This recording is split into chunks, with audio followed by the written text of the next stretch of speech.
Mindy Gumpert is our next presenter tonight. She is a special education student, and her presentation is called An Examination of Scientific Argumentation in an Elementary Inclusion Classroom. Her faculty mentor is Dr. Sylvana Watson. Take a look at the picture on the top left of your screen. Do you see a rabbit or a duck? Now switch and see if you can see the other animal.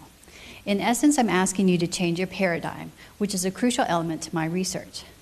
Now I want you to consider all of the arguing that's going on in the world today. I'm pretty sure we can agree on one word to describe it: negative. That's why my research is so important. I'm going to teach elementary students with and without disabilities how to argue in a positive way by engaging in scientific argumentation. In 2013, the Next Generation Science Standards were released, and they reflect a new vision in science education. We realize that we are not preparing our students for college, careers, or citizenship. Included in those standards is the expectation that all students will engage in scientific argumentation starting in kindergarten. So what is it? In a nutshell, scientific argumentation is the positive way scientists communicate and collaborate to solve a problem in science.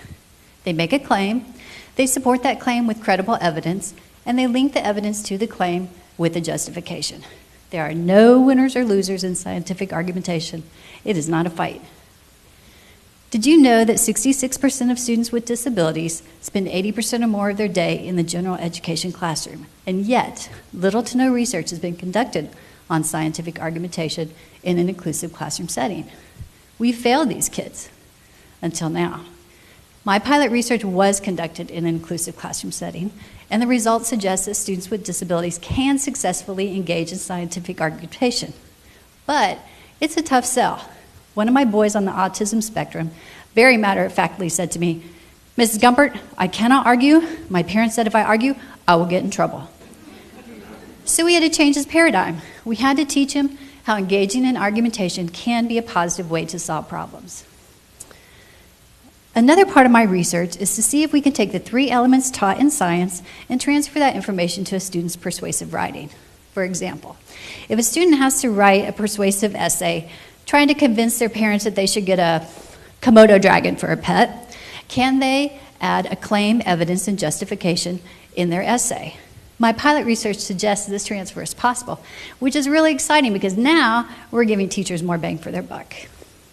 It is our responsibility to educate all children to the best of our ability and to the best of theirs. Schools must align the skills they're teaching with the skills necessary to prepare students for college, careers, and citizenship. I claim that my research is a step in that direction. Thank you so much.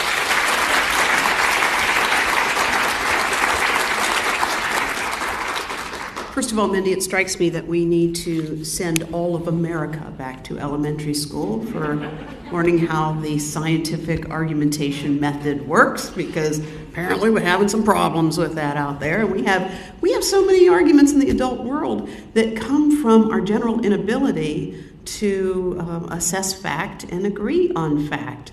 I guess I wonder, it's a fascinating idea to start that so much earlier in the process. And do you anticipate any influence up the chain? In other words, do you anticipate children influencing their parents who may not have had the benefit of this kind of instruction? That would be great.